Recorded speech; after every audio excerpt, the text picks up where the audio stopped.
అమ్మ ఆసరా అనాథ వృద్ధాశ్రమంలో అన్నదాన కార్యక్రమం చేయడం జరుగుతుంది. శ్రీ గుడిపాటి ప్రశాంత్ గారు, శ్రీమతి కల్పన గారు అన్నదాతగా వ్యవహరిస్తున్నారు. శ్రీమతి కల్పన గారు, ప్రశాంత్ గారు, మీరు మీ కుటుంబ సభ్యులు నిండు నూరేళ్లు ఆయురారోగ్యాలతో ఉండాలని కోరుకుంటూ అన్నదాత సుఖీ భవ.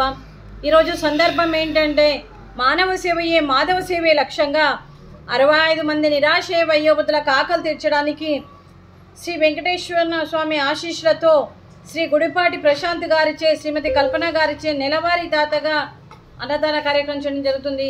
ప్రతి నెల ఒకరోజు అన్నదాన కార్యక్రమం చేస్తూ కడుపు నిండా అన్నం పెడుతున్న మరియు గుడిపాటి ప్రశాంత్ గారికి, శ్రీమతి కల్పన గారికి మరియు ఈ సంవత్సరం తలపెట్టిన అన్ని పనులు విజయం లభించి ఆధ్యాత్మికంగా, వ్యక్తిగతంగా మీరు ఉన్నత శిఖరాలు అధిరోహించాలని కోరుకుంటూ మీకు ఎన్నటికీ తరగని ఆయుర ఆరోగ్యాలు, అష్టైశ్వర్యాలు, సుఖశాంతులను ఇవ్వాలని ఆ భగవంతుని వేడుతూ మీకు అంతా మంచి జరగాలని మనస్ఫూర్తిగా కోరుకుంటూ, మీరు ఏ సంకల్పం అనుకుందో అది నెరవేరాలని భగవంతుని ప్రార్థిస్తూ ఈ 65 మంది ఆశీస్సులు, ముక్కోటి దేవతల దీవెనలు మీకు ఎప్పుడు ఉండాలని కోరుకుంటూ, అలాగే శ్రీ గుడిపాటి ప్రశాంత్ గారికి, శ్రీమతి కల్పన గారికి, చిరంజీవి పృథ్వీ గారికి, చిరంజీవి ప్రణయ గారికి, మీ కుటుంబ సభ్యులందరికీ దీర్ఘ ఆయుష్ మాన్భవ.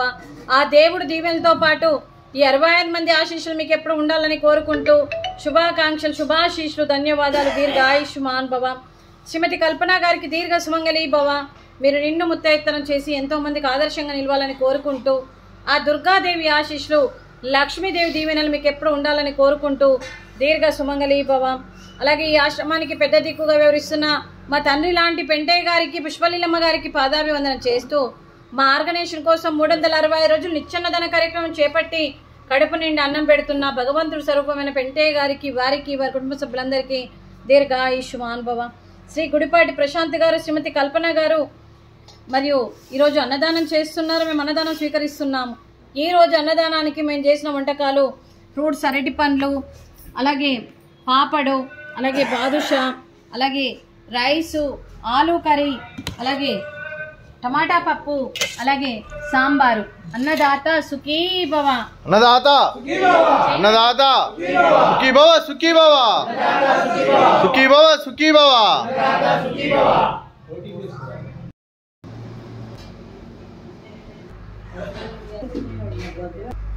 ఏం చేస్తాను?